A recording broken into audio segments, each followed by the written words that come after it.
My name is Lieutenant Colonel Grace Halberg. At 38, I stood in my childhood home in Annapolis, an unwelcome ghost at a party, honoring the man who stole my victory, my brother. My smile was a ceasefire, a calculated pause before the real battle began. Then my stepmother, Deborah, cornered me, her voice a silken blade. "Grace, darling, you're not trying to steal his thunder with that uniform, are you? This is Lucas's day." Her words were a direct hit, a detonation that shattered years of silent endurance. I felt the familiar cold seep into my marrow, but I held her gaze. Have you ever been forced to applaud the person who stole your life's work? They mistook my silence for surrender. They were about to learn that the most dangerous weapon is a woman with nothing left to lose. The thought was a cold, hard stone in my gut. I had rehearsed this moment for the entire 2-day drive from Nevada. My dusty Ford F-150, a stark contrast to the gleaming Mercedes and BMWs that now lined the long gravel driveway. My truck, like me, didn't belong here. This was their world of manicured lawns and quiet old money. The invitation, if you could call it that, was still crumpled in the glove compartment. It had arrived just 3 days prior, an afterthought, a courtesy extended so late it was an insult. I took a deep, steadying breath, the salty air of the Chesapeake Bay filling my lungs. It was the scent of my childhood, a scent now laced with the bitter tang of estrangement. I was not here for the canapes or the polite chatter. I was here to face them. The front door opened into a wave of warmth, laughter, and the soft clinking of glasses. My brother Lucas, the man of the hour, stood near the grand staircase, tall and tanned, accepting congratulations with an easy, practiced charm. He was recounting a story, my story, about a narrow escape in Kandahar, his voice resonating with a bravery he had borrowed. He was a good performer. I had to give him that. That's when Deborah made her move, executing a flawless social maneuver that left me isolated near the roaring fireplace. She held her glass of Chardonnay like a scepter, her smile a perfect polished mask. "Grace, darling," she whispered, her voice a silken blade as she looked me up and down. "You're not trying to steal his thunder with that uniform, are you? This is Lucas's day." The words struck me like shrapnel, stealing the air from my lungs. I felt the familiar cold seep into my marrow, but I held her gaze. My military training took over, face neutral, hands steady. But inside, her words were a detonation, shattering years of silent endurance. She wasn't finished.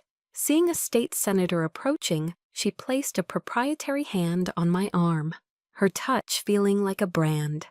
"Senator, you know my stepdaughter, Grace," she said, her tone dripping with false concern.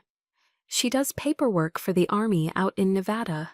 We're so glad she has such a safe job. We're always worrying about her." Paperwork. She had reduced my command, my strategies, the lives I was responsible for, to paperwork. She painted me as a fragile thing they needed to worry about, while Lucas was the hero. The senator gave me a polite, dismissive nod and turned his attention back to her, leaving me standing in the shadow they had so expertly cast. I didn't exist as a soldier, only as a footnote to my brother's story. My eyes scanned the room, searching for my father. I found him holding court by the liquor cabinet, laughing with a retired general. His name was Donald Halberg, and he was the architect of this fiction. As he spoke, he gestured proudly towards Lucas. His eyes swept across the room and passed right over me, not with malice, but with an indifference that was somehow worse. It was as if I were a piece of furniture, a part of the scenery.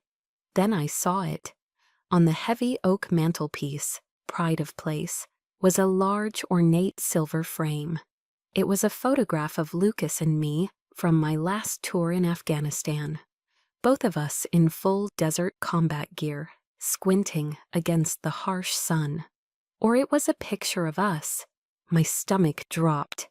The photo had been brutally cropped, excising me almost completely, leaving only the edge of my sleeve and a sliver of my shoulder pressed against my brother's side. I was a phantom limb, a remnant they had been too lazy to edit out completely. Below the image, a newly polished brass plaque was affixed to the frame. The engraved words burned themselves into my retinas. Captain Lucas Halberg, architect of Operation Resolute Spear. My blood ran cold. The low hum of the party faded into a distant roar. This wasn't an oversight. This wasn't forgetfulness. This was a deliberate act of erasure. They hadn't just ignored my achievements. They had stolen them, retitled them, and mounted them on the wall for all to admire. They had taken my history, the history I had written in dust and sweat and blood, and signed my brother's name to it. That photograph on the mantel wasn't the first time I'd been cut from the frame. In my memory, the edits were just less literal, the excisions carved into moments that should have been my own. Standing there amidst the clinking glasses and forced laughter, the noise of the party faded and the past rolled in like a heavy fog off the Chesapeake. I was transported back to a blazing June day at West Point, the sun beating down on the perfect green of the parade grounds, making the polished brass on our uniforms almost too bright to look at. It was graduation day. 4 years of relentless discipline, of 4 a.m. wake-up calls, of pushing my body and mind to their absolute limits had led to this single, triumphant moment. Dressed in the iconic gray and white, my white gloves crisp and clean, I stood in formation, my gaze sweeping across the sea of cheering families in the bleachers. I searched for them, a desperate childish hope flickering in my chest. I saw my classmates being lifted onto their fathers' shoulders, their mothers weeping with unrestrained joy. I saw siblings holding up handmade signs with goofy, loving insults. I saw nothing for me. The space where my family should have been was a gaping, empty void. My father had called the night before, his voice, smooth and professional, as if he were addressing a subordinate, informed me of an unavoidable client meeting. He said he was proud, of course, but business was business.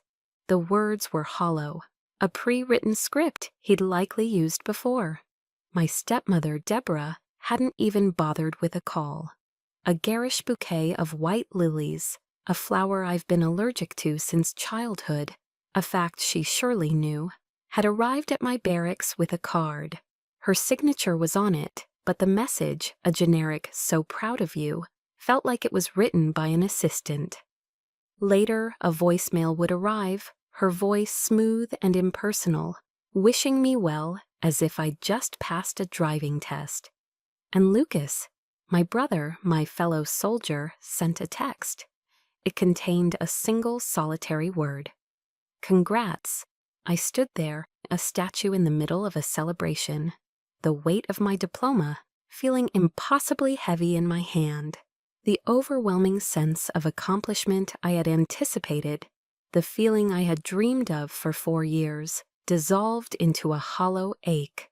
It was the first and perhaps deepest cut, the stinging realization that the crowning achievement of my life was to my own family an inconvenience, an event not worth changing their schedule for, an accomplishment not worthy of their presence. The memory shifted, the summer heat replaced by the stifling warmth of a Christmas years later. We were all gathered in the formal living room, the air thick with the scent of the towering Douglas fir and my stepmother's expensive cloying potpourri. A fire crackled in the hearth, casting a warm glow on the perfectly wrapped presents. Lucas, seated in a plush armchair as if on a throne, opened his first. It was a small, heavy box from my father. Inside, nestled on a black velvet cushion, was our grandfather's vintage Rolex, an heirloom, a legacy. My father clapped him on the shoulder, his voice thick with a rare display of emotion. "This belongs to the one who will carry on the Halberg name," he announced to the room, his gaze sweeping over the assembled relatives, pointedly excluding me. Then it was my turn. Deborah handed me a thin, crisp envelope, a bright red symbol of holiday cheer that felt like a mockery. My name was written on the front in her perfect looping script. I opened it. Inside was a $50 Amazon gift card. A suffocating silence fell over the room. Everyone saw it. Everyone understood the chasm between the two gifts. "We thought you'd prefer something practical, Grace," Deborah said, her smile not quite reaching her eyes. "With your lifestyle, we figured online shopping is probably easiest for you to manage." Practical. That was the word she used to describe my life, my career, my choices. It was a euphemism for unfeminine, unsettled, other. Lucas was given a legacy. I was given a transaction, a $50 acknowledgement that they didn't know me and had no intention of trying. The gift card felt like a severance check, payment for services rendered as a daughter, a clear and final statement of my place in the family hierarchy. I was secondary, an outsider, an afterthought. But amidst that cold, there was one memory that burned with a fierce, protective warmth. It was the memory of my grandmother, Margaret, my father's mother. After that lonely West Point graduation, after the flowers and the one-word text, she was the one who showed up. She drove 8 hours straight from her home in North Carolina without stopping, her old Buick pulling up to my empty barracks just as dusk was settling. She found me sitting on my footlocker, and without a word, she simply hugged me. Then she took me to a small, unassuming diner off the main highway, the kind with cracked red vinyl booths and the constant scent of coffee and fried bacon. It was real. It was honest. She didn't offer platitudes or excuses for them. She ordered us both black coffee and a slice of apple pie a la mode, then reached across the table and took my hand in her own, her grip surprisingly strong. Her eyes, the same clear blue as mine, looked directly into me, seeing past the uniform and the carefully constructed composure. "Don't you ever let them define your worth, Grace," she said, her voice low and steady, cutting through the diner's quiet murmur. "Your light is too bright, and it scares them. They're afraid of being left in the shadows. That's all this is, fear." She wasn't just comforting me, she was arming me. She was the only one who saw the battlefield for what it was. Not some distant desert, but the polished mahogany of our family's dining table. She saw their fear, their jealousy, their calculated dismissals for what they were. Her words were a lifeline, an anchor in the swirling chaos of their indifference. She was the voice that whispered I wasn't crazy for feeling the way I did. Her voice was the only reason I hadn't shattered into a million pieces long ago. My grandmother's words became my new mission orders. Don't let them define your worth. And so I left. 2 olive-drab duffel bags and my beat-up Ford F-150 were all I took from that Annapolis house. I drove west, leaving the lush green of Maryland behind for the relentless, punishing sun of Arizona. My destination was Fort Huachuca, an intelligence base dropped in the middle of a vast, unforgiving desert. My first apartment was a cramped studio above a 24-hour laundromat. The air was perpetually thick with the chemical sweetness of fabric softener, and the oppressive hum of the machines below. It was all I could afford after paying the security deposit and first month's rent with what little savings I had. Meanwhile, a single phone call from my father had secured Lucas a spacious, furnished apartment in the new officers' housing complex, complete with a swimming pool and a view of the mountains. My view was a gravel parking lot. My father never called to see if I had arrived safely. This was my punishment for my stubborn streak, as he called it.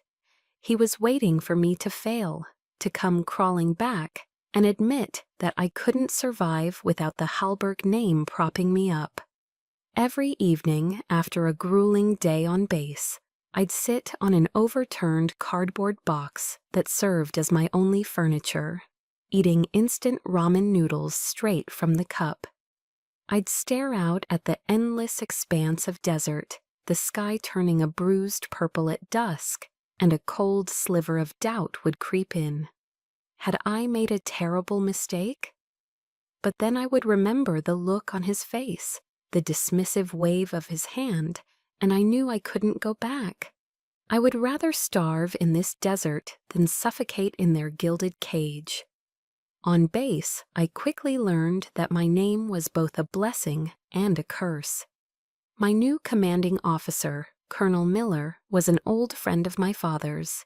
He saw Halberg on my file and looked at me with an immediate, deep-seated skepticism, as if I were a fraud he was honor-bound to expose.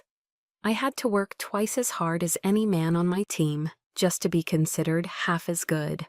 The tactical plans I spent nights developing were often met with a non-committal grunt. "We'll take it under advisement, Lieutenant," Miller would say, tossing my report onto a pile of other papers. A week later, a male colleague would present a strikingly similar idea in a meeting, rephrased in his own confident baritone, and be met with enthusiastic praise. "Excellent initiative, Johnson," Miller would boom. I learned to work in silence. I stopped offering my best ideas in open forums. Instead, I poured them into my official reports, creating a meticulous paper trail. I volunteered for the assignments no one else wanted. The graveyard shift analyzing drone surveillance footage until my eyes burned.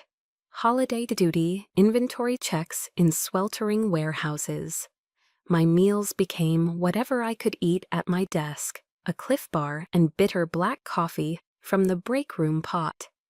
I did not complain. I channeled the resentment, the stinging injustice, and turned it into fuel. I would make myself so undeniably excellent that they could no longer ignore me. One night, I was pushing my 36th consecutive hour awake, deep diving into encrypted enemy communications for a critical report. My world had shrunk to the green glow of the monitor. Exhaustion was a physical weight pressing down on me. As I reached for my coffee mug, my hand trembled and the scalding liquid sloshed over my wrist. A searing pain shot up my arm, but there was no time to react. I gasped, swore under my breath, and wrapped my hand in a wad of rough paper towels from the dispenser. Then I turned back to the screen. The report was more important than the pain. The next morning, I placed the finished report on Miller's desk. He glanced at it, then at me, his eyes empty of acknowledgement. "All right, Halberg, leave it there," was all he said. No thank you, no recognition of the work. That night, back in my sweltering apartment, the constant hum of the dryers below felt like a taunt. I unwrapped the paper towels. A nasty weeping blister had formed across my wrist. And in the stark silence of that room, I finally broke. The tears weren't for the searing pain of the burn. They were for the profound, crushing loneliness. There was no one to call, no one to bring me an ice pack, no one to tell me it would be okay. The blister was a perfect, painful symbol of my new reality. On this road, I was utterly alone. Every wound, big or small, I would have to heal myself. After a night spent in the depths of a lonely despair, the desert sun felt unusually harsh the next morning. I was in the main conference room before dawn, the silence of the base a stark contrast to the turmoil in my mind. I focused on my work, letting the complex data on the screen be my refuge. The first person to break through the wall I had built around myself was the one I least expected. He wasn't a friend of my father's. He wasn't part of the old boys network. He was Brigadier General Rowe, a second-generation Korean American, with kind, intelligent eyes and a reputation for being tough but fair. He walked into the room at 0500 hours, saw me hunched over my laptop, and instead of walking past, he paused. A few minutes later, he returned and placed a steaming ceramic mug on the table beside me. The warmth seeped through the porcelain into my cold hands. "Lieutenant," he said, his voice quiet but clear.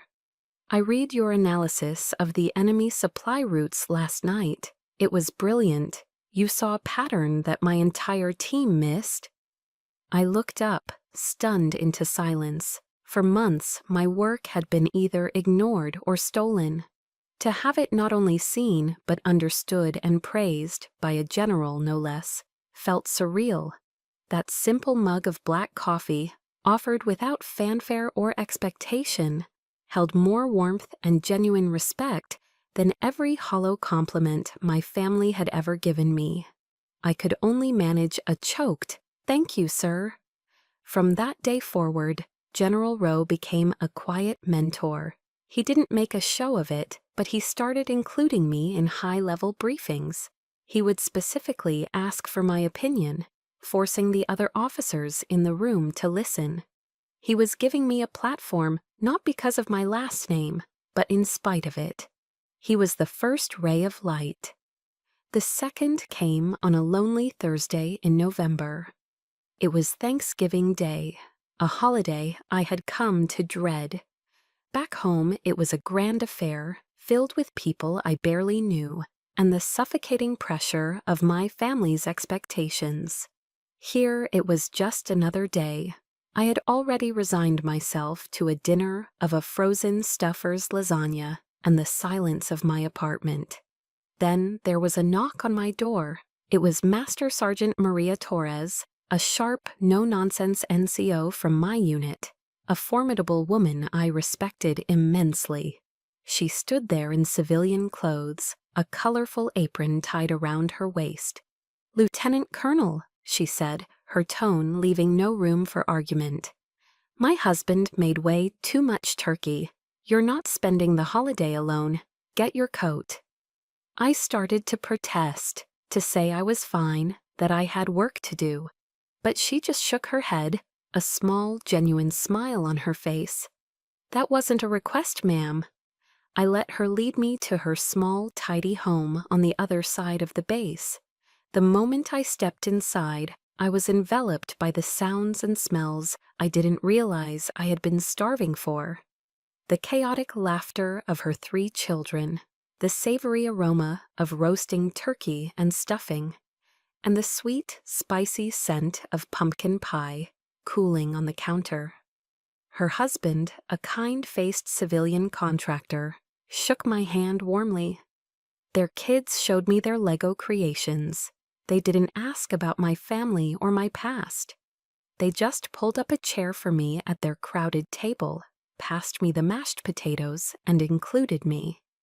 As I sat there listening to them argue good-naturedly over the best part of the Macy's parade, a warmth spread through my chest that had nothing to do with the food.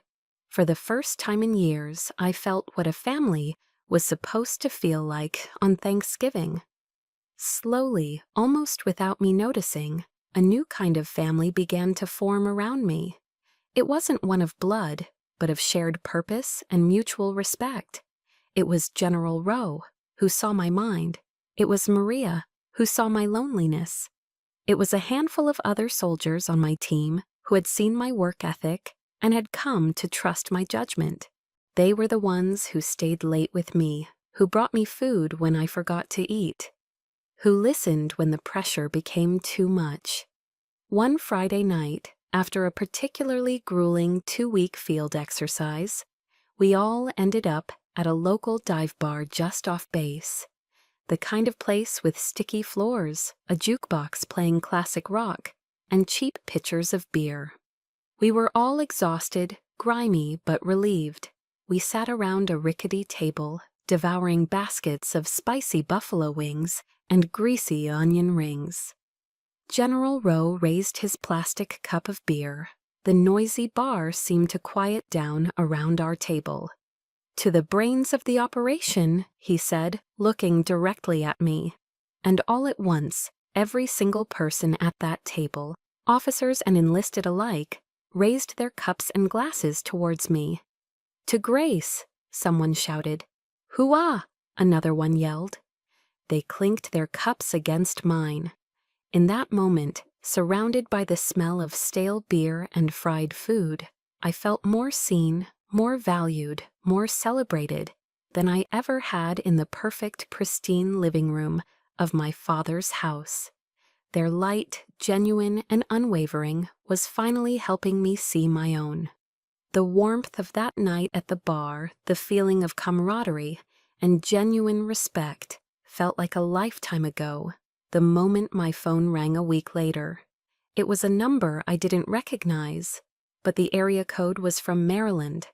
A cold knot of apprehension tightened in my stomach. For 2 years there had been nothing but silence from them. Silence I had mistaken for peace. I answered. "Grace?" His voice was so unfamiliar, so different from the harsh, dismissive tone I remembered. It was unnaturally warm, almost syrupy. It was my father. "Grace, I was just talking to General Fitzwilliam. He told me you've been doing exceptional work out there. I just wanted to call and say, I'm proud of you." The words hit me with the force of a physical blow. "I'm proud of you."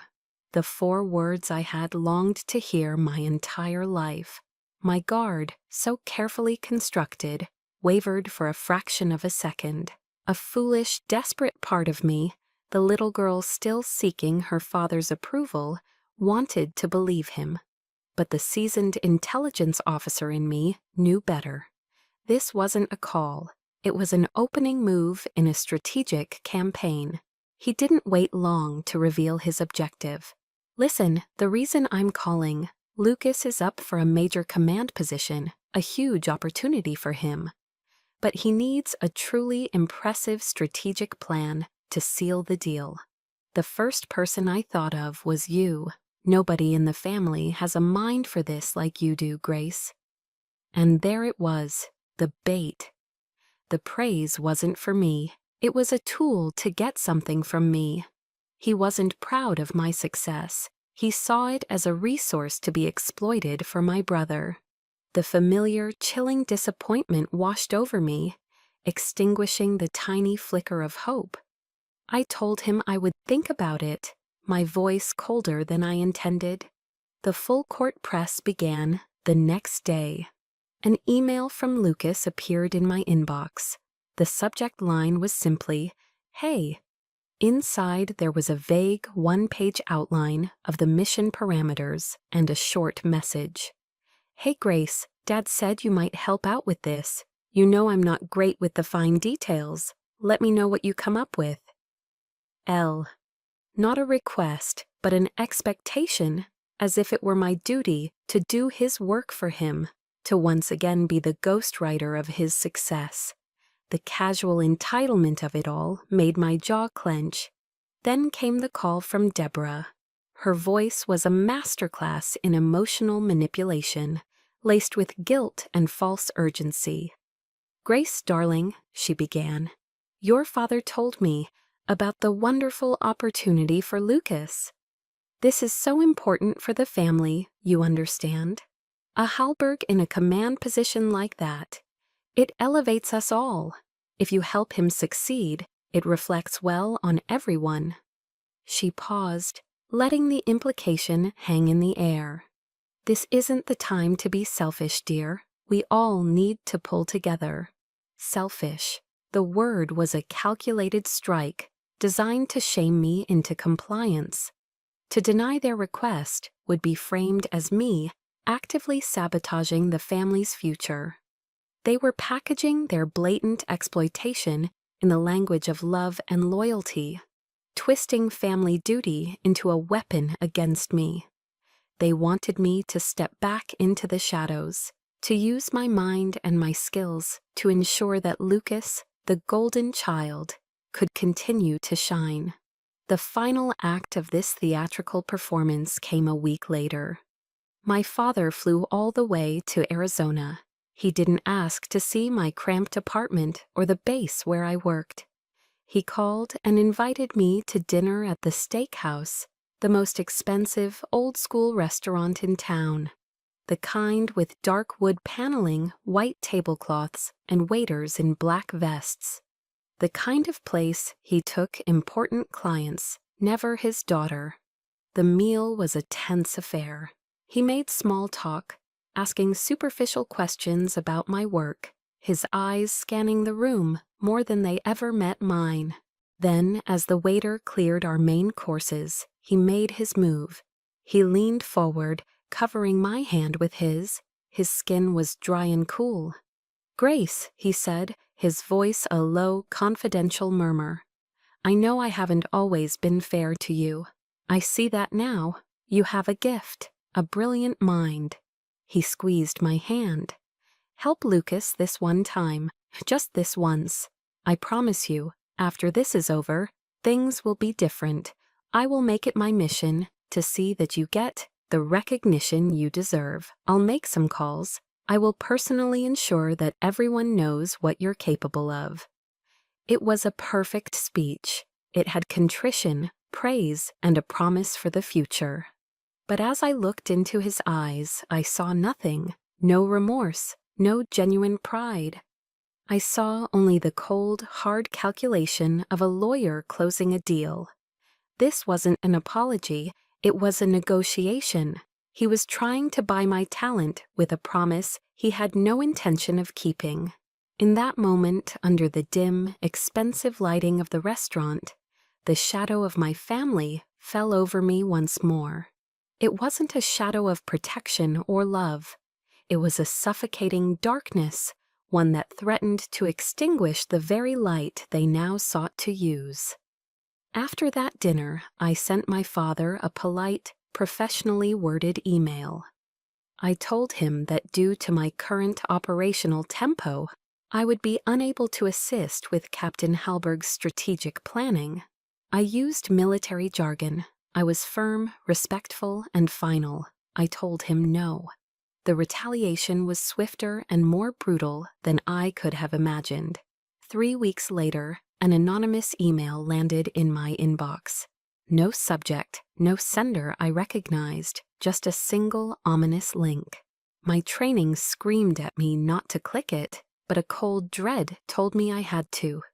The link led to a well-respected military affairs blog, The Dispatch. The headline read, "Inside Operation Hawthorne: How One Captain's Bold Strategy Saved a Battalion." My breath caught in my throat. Operation Hawthorne. That was mine. A complex, high-stakes counterinsurgency mission I had commanded in a remote valley in Afghanistan a year ago. A mission that had been classified until recently. My mission. My hands trembled as I scrolled down. The article was detailed, quoting declassified reports about the audacious flanking maneuver, the precision drone strikes, the psychological warfare components. All the signature elements I had painstakingly designed and executed. It praised the commander's uncommon valor and strategic genius. My heart hammered against my ribs, a frantic, trapped bird. I scrolled faster, my eyes scanning for the name, for the official credit. And then I saw it. Under a subheading titled "The Commander," there was a picture of Lucas, smiling confidently in his dress uniform. The text read, "The mission was commanded by then Captain Lucas Halberg, whose leadership on the ground was instrumental to its success. It wasn't a mistake. It wasn't a typo. It was a lie, printed in black and white for the entire world to see. They hadn't just tried to steal my future. They had reached back in time and stolen my past. They had ripped a page out of my service record, a page written with the lives of my soldiers on the line, and pasted my brother's face over it. The rage was a physical thing, a hot, blinding surge that left me dizzy. I snatched my phone and dialed my father's number, my fingers clumsy with fury. He answered on the second ring, his voice calm and composed. "Why?" The word was torn from my throat, a ragged, strangled sound. I was beyond reason, beyond military composure. "Why did you do it?" There was a long pause on the other end of the line, a silence so profound it was an admission in itself. When he finally spoke, the manufactured warmth was gone, replaced by the ice-cold venom of his true self. "Grace, be realistic," he said, his voice flat and devoid of emotion. Lucas's career needed this. It's a competitive world. His record needed a significant commendation to put him on the command track. "And what about my record?" I shouted, my voice cracking. "What about my career? It was my command." "Your record is fine," he said dismissively. "But let's be honest with ourselves. You're a woman in the Army. You've done well, exceptionally well, but there's a ceiling. You were never going to reach the top ranks. A man will, Lucas will." This was the best strategic move for the family. The best strategic move. The phone almost slipped from my grasp. It was worse than a lie. It was a justification, a philosophy. He wasn't just admitting to the theft. He was explaining its cold, hard logic.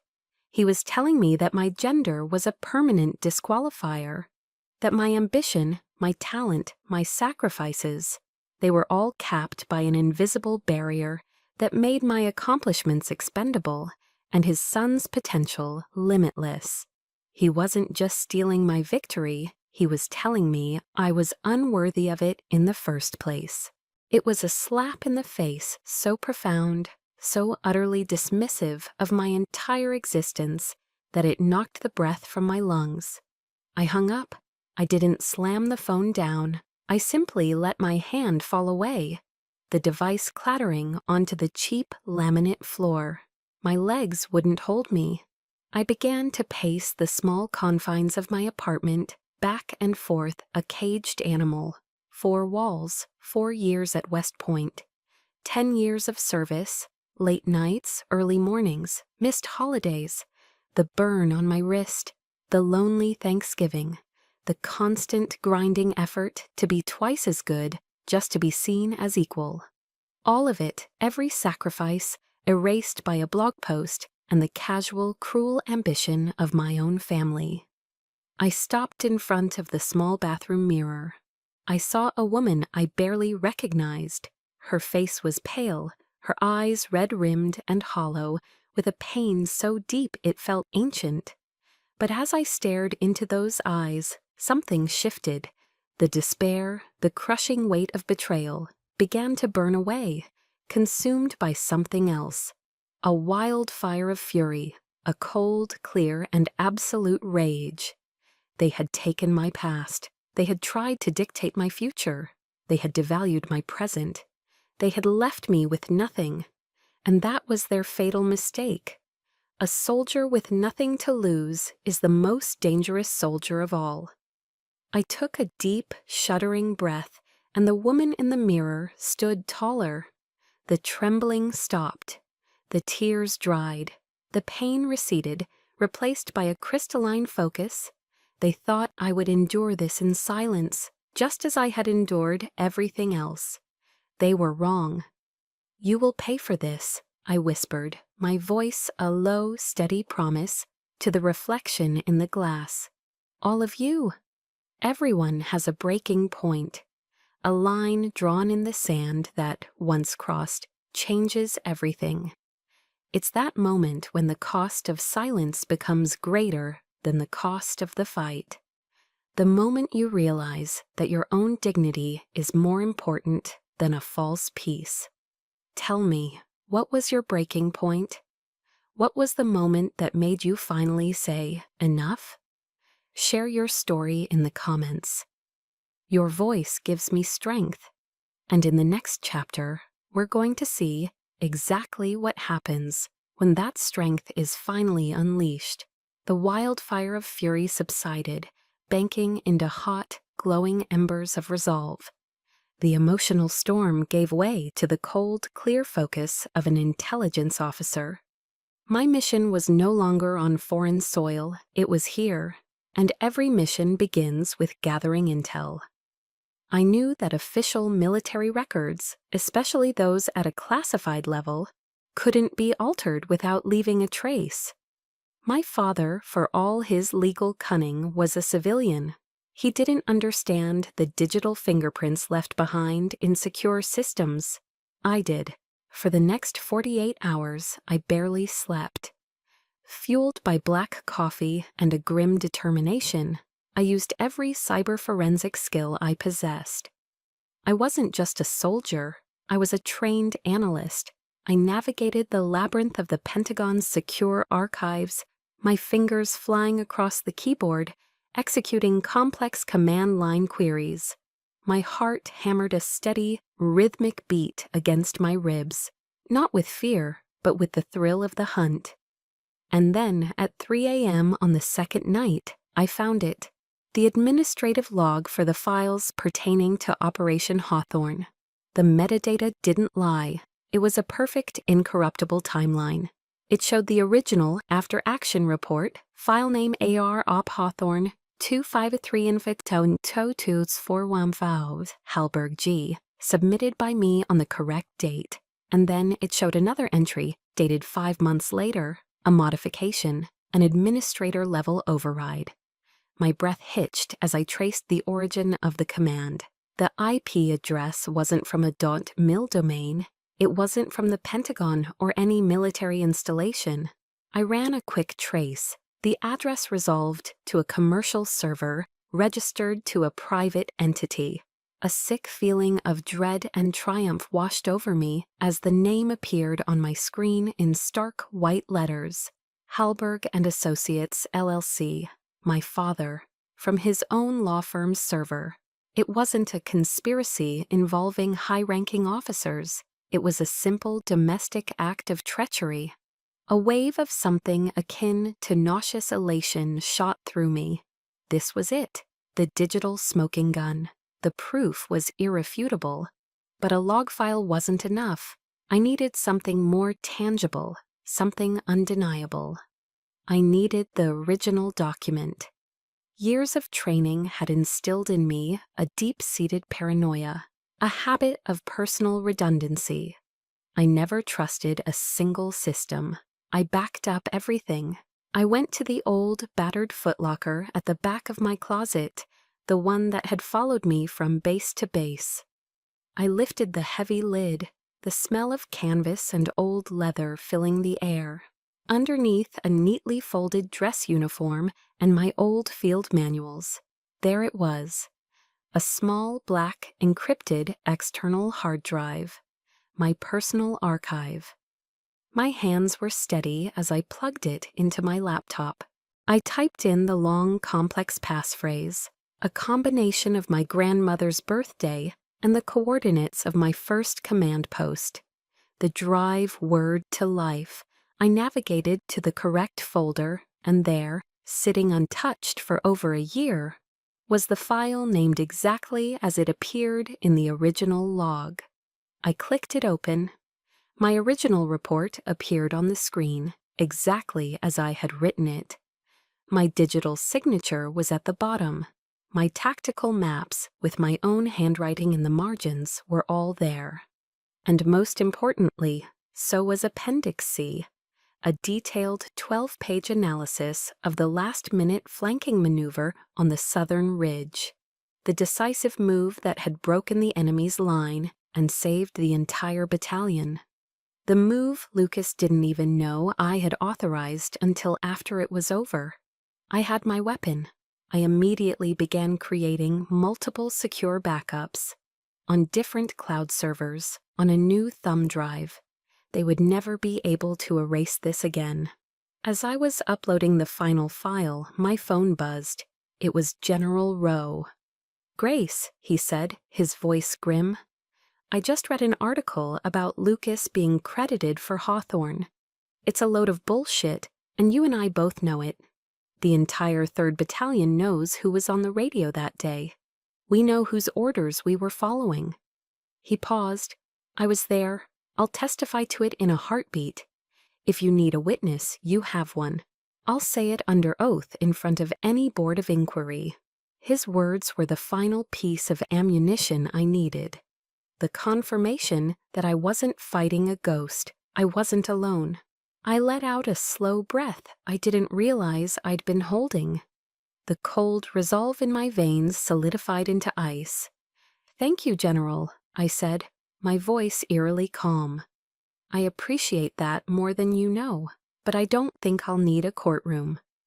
I paused, looking at the files arrayed on my screen, my arsenal. I'll be settling this on a different kind of stage. The stage was set at West Point. The Eisenhower Hall Theater was packed with cadets in their full-dress gray, decorated officers, influential alumni, and military press. The very air hummed with tradition and prestige. This was the place where I had graduated alone, an invisible woman in a sea of celebrated men. Today, I would not be invisible. I arrived not as a guest, but as a commander entering a battlefield. This time, I wasn't alone. My grandmother, Margaret, walked beside me, her posture regal, her presence an undeniable force. She wore a simple but elegant navy blue dress, a pearl necklace at her throat. She was my reinforcement. As expected, my name was not on the guest list at the main entrance. A young, nervous-looking captain stepped forward to block our path, clipboard in hand. "Ma'am, I don't seem to have your name here." Before I could speak, my grandmother met his gaze with an unblinking stare that could have frozen steel. "Captain," she said, her voice quiet, but carrying an authority that made him straighten his spine. "Look closely at the rank insignia on her shoulder. That is Lieutenant Colonel Grace Halberg. She has more right to be in this hall than anyone on your list. Now, are you going to step aside, or do we need to have a conversation with your commanding officer?"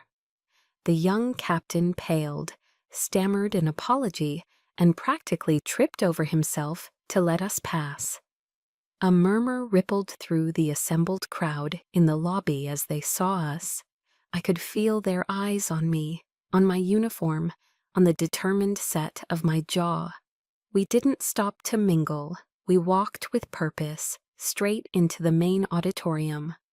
The front row was reserved, a small, tasteful sign, reading "Reserved for the Halberg family," placed on the end seat. My father, my stepmother, and Lucas were already seated, soaking in the atmosphere. Deborah's face, wreathed in a triumphant smile, froze when she saw us. My father's expression tightened into a mask of disbelief. I walked down the aisle, the sound of my low heels clicking deliberately on the polished floor. I stopped at their row. Without a word, I met my father's gaze, then sat down in the empty seat right next to him. My grandmother sat beside me. Checkmate. The game had begun. The ceremony started. Speeches were made. Praises were sung. And then it was Lucas's turn. He walked to the podium, the very picture of a modern American hero. He was handsome, confident, and utterly fraudulent. He began his speech, his voice smooth and practiced, recounting tales of valor from Operation Hawthorne. My tales. He spoke of the difficult decision to execute the flanking maneuver, a decision I had made while he was miles away. He talked about the innovative use of psychological operations, a strategy I had designed over sleepless nights. Behind him, on a massive projection screen, a slideshow began. The first image was a tactical map of the Hawthorne Valley. It was a map I knew intimately. I had drawn the initial overlays myself. He used a laser pointer to trace the routes, his words a perfect echo of my own from the original mission briefing. I felt a cold, calm fury settle over me. And then my own quiet counteroffensive began. At the bottom right corner of the map, a line of text appeared, small but clear. Strategic Architect, LTCG Halberg. A low murmur rippled through the front half of the auditorium. Lucas, caught mid-sentence, faltered. His eyes darted to the screen, a flicker of confusion crossing his face. He tried to recover, to ignore it, moving on to the next phase of his story. The slide changed to a complex flowchart detailing the threat escalation protocols. And there it was again. At the bottom, Final Field Authorization, G. Halberg. The murmuring grew louder. It was no longer just a few people. It was a wave of confused whispers. On stage, Lucas was visibly flustered. The confident flow of his speech broke. He started to stammer, losing his place in the narrative he had memorized but never truly understood. His eyes shot to the side of the stage, searching for the tech crew, a desperate, panicked look on his face. He knew he was losing control. My father's face was ashen, his knuckles white where he gripped the armrest. Deborah looked like she had swallowed poison. Just as Lucas's silence on stage became painfully awkward, General Rowe, who was scheduled to give the final commendation, stood up and walked to the secondary microphone on the stage. He was calm, his presence commanding, the immediate attention of the entire hall. The whispers died down instantly. "Ladies and gentlemen," General Rowe began, his voice deep and resonant, filling the silent auditorium. "Please forgive the interruption. It appears we have a clerical error in the program that I feel compelled to correct for the official record." He let the words hang in the air, a masterful pause that drew every eye in the room. Lucas stood frozen at the podium, a deer in the headlights. "The tactical brilliance of Operation Hawthorne has been rightfully praised tonight," the general continued, his gaze sweeping across the audience. "The courage of the soldiers on the ground was second to none. But the true architect of that victory, the commander who designed the strategy and bore the ultimate responsibility for its execution, is sitting with us here today." The silence in the hall was absolute. It was so quiet I could hear the hum of the stage lights. General Rowe turned slightly, his eyes finding mine in the front row. He gave me a barely perceptible nod. "So I ask you all to please stand," he declared, his voice rising with power, "as we properly and officially recognize the true commanding officer of Operation Hawthorne, a genuine hero and one of the finest strategic minds in the United States Army, Lieutenant Colonel Grace Halberg." For a heartbeat there was nothing, and then the entire auditorium erupted. It wasn't polite applause. It was a thunderous, roaring ovation, a spontaneous wave of respect and acknowledgement that washed over me. The entire corps of cadets was on its feet, the officers, the alumni. They all stood, their hands coming together in a powerful, unified sound. Camera flashes exploded from the press section, creating a constellation of blinding white lights. Slowly, my grandmother's hand on my arm, I rose to my feet. I turned and looked at my family. Lucas was paralyzed, his face a mask of pale, humiliated shock. Deborah stared straight ahead, her perfect facade shattered. And my father looked old and defeated. In that moment, under the full, unfiltered glare of the spotlight, he finally understood. They had lost. I held their gaze for a long moment, letting them see me, truly see me, for the first time. Not as the afterthought, not as the supporting character, but as the commander of my own story, standing in the center of the stage that was rightfully mine. The thunderous applause faded, replaced by the suffocating silence of a private waiting room backstage. The adrenaline that had coursed through my veins moments before now receded, leaving behind a profound, bone-deep exhaustion. General Rowe had arranged for us to use this room, a courtesy to avoid the press. It was a sterile, impersonal space, but it would serve as the final battlefield. They were escorted in a few minutes later, no longer a proud, unified front, but 3 separate, defeated individuals. My grandmother Margaret stood silently by the door, a stoic guardian ensuring this confrontation would be uninterrupted. Deborah spoke first, her face a mess of crocodile tears and ruined makeup. The performance wasn't over yet. "How could you, Grace?" she sobbed, her voice thick with manufactured anguish. "How could you do this to your family, in front of everyone? The humiliation." I looked at her, my expression unreadable. The emotional appeals that once worked on me were now useless. "Family?" I asked, my voice dangerously quiet. "Is that what we are? A family doesn't systematically erase one of its own to elevate another. A family doesn't commit fraud to protect a fragile ego." I slid a neatly printed copy of the server logs across the polished table. It landed in front of her with a soft, definitive sound. "This wasn't a mistake, Deborah. This was a conspiracy, and you were a part of it." Her crying stopped instantly. Her eyes darted to the paper, saw the name of my father's law firm, and her face went slack with genuine shock. She had no more lines in this play. My father stepped forward, his face a grim mask. He tried to reclaim control, falling back on the one thing he had left, bluster. "This is a disgrace," he hissed. "You have dishonored the Halberg name." A short, bitter laugh escaped my lips. "The Halberg name?" I met his furious gaze without flinching. "You talk about honor? Your honor died the day you decided my accomplishments were yours to give away. It died the moment you put your son's ambition ahead of your daughter's truth." He opened his mouth to argue, but I held up a hand, silencing him. The power dynamic in the room had irrevocably shifted.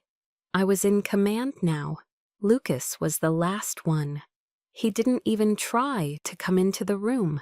I found him later, standing outside by the parade grounds, the place where it had all begun. A cold, steady drizzle had started to fall, soaking the shoulders of his dress uniform. He looked small, defeated. The golden boy facade had crumbled, leaving behind a man I barely recognized. "Grace," he mumbled, not looking at me. "I'm sorry." "Sorry for what, Lucas?" I asked, my voice devoid of anger, only a vast, weary sadness. "Sorry you did it, or sorry you got caught?" He finally looked at me, his eyes filled with a pathetic mixture of shame and self-pity. "I was a coward," he whispered, the rain plastering his hair to his forehead. "I was afraid that if everyone knew how brilliant you were, I'd just disappear. I wouldn't matter." I looked at my brother, the man I had once idolized, the one I had protected my whole life, and I felt nothing. The hatred, the rage, it was all gone, replaced by a profound sense of pity. He wasn't a monster. He was just weak. "Forgiveness isn't something I can just give you, Lucas," I said quietly. "It's something you have to earn. You can start by returning what isn't yours." I didn't wait for a reply. I turned my back on him and walked away, leaving him alone with his conscience and the cold November rain. I went back to the waiting room to collect my grandmother. My father and Deborah were still there, standing in stunned silence. This was the final debriefing. "From this day forward," I said, my voice clear and final, each word a carefully placed stone, building a new wall between us. "The name Halberg is, to me, nothing more than a name on a birth certificate. It is not my family. It is not my identity." I looked at my father, then at his wife. "Do not call me. Do not write. Do not try to find me. Our relationship, whatever was left of it, ended the moment you decided I wasn't good enough because I was a woman." I didn't raise my voice. I didn't need to. The quiet finality of the words was more powerful than any shout could ever be. I turned, took my grandmother's arm, and we walked out of the room, out of the theater, and out into the clean, rain-washed air. I took a deep breath. The air was cold and sharp in my lungs. It felt like the first real breath I had taken in years. There was a dull ache of loss, the grief for a family I had wished for but never truly had. But that ache was overshadowed by an immense, exhilarating sense of liberation. The weight of their expectations, their disappointments, their betrayals, it was gone. For the first time in my life, I was no longer chained to their shadow. I was free. The freedom I felt walking out of that hall was vast, almost terrifying in its limitlessness. For so long my life had been defined by the fight against my family's narrative. Now that fight was over, but freedom without purpose is just another kind of prison. I knew I couldn't just return to my life as it was. The victory at West Point wasn't an ending, it had to be a beginning. The story of what happened in Eisenhower Hall sent shockwaves through the military community. I was inundated with messages, some from old colleagues, many from strangers. But I didn't want to be a symbol of retribution. I wanted to be a catalyst for change. With the wise counsel of my grandmother and the logistical support of General Rowe, I channeled the energy of that moment into action. We established a foundation. We gave it a name that was both an honor and a defiant act of reclamation: the Margaret Halberg Initiative for Women in Defense. At the official launch event in Washington, D.C., held in a room filled with aspiring female cadets, seasoned officers, and supportive congresswomen, I stood at a podium once more. This time, I wasn't fighting for my own story. I was fighting for theirs. I looked out at the sea of bright, determined faces, and I saw myself in every single one of them. Legacy, I told them, my voice steady, is not something you inherit. It's something you build, brick by painful brick. Your name doesn't define you, your actions do. I paused, letting the words sink in. The name Halberg was once, for me, a symbol of a ceiling I was told I could never break. Today, we make it a symbol of the tools we will use to shatter those ceilings for everyone. The name that was once my prison had become my platform. In the months that followed, I found a quieter, more personal way to heal. I started writing. At first, it was just notes, fragments of memory. But soon it became a mission of its own. I wrote my memoir, a process that felt like a final battle with the ghosts of my past. I confronted every painful memory, every slight, every moment of despair, not as a victim recounting her wounds, but as a survivor mapping her scars.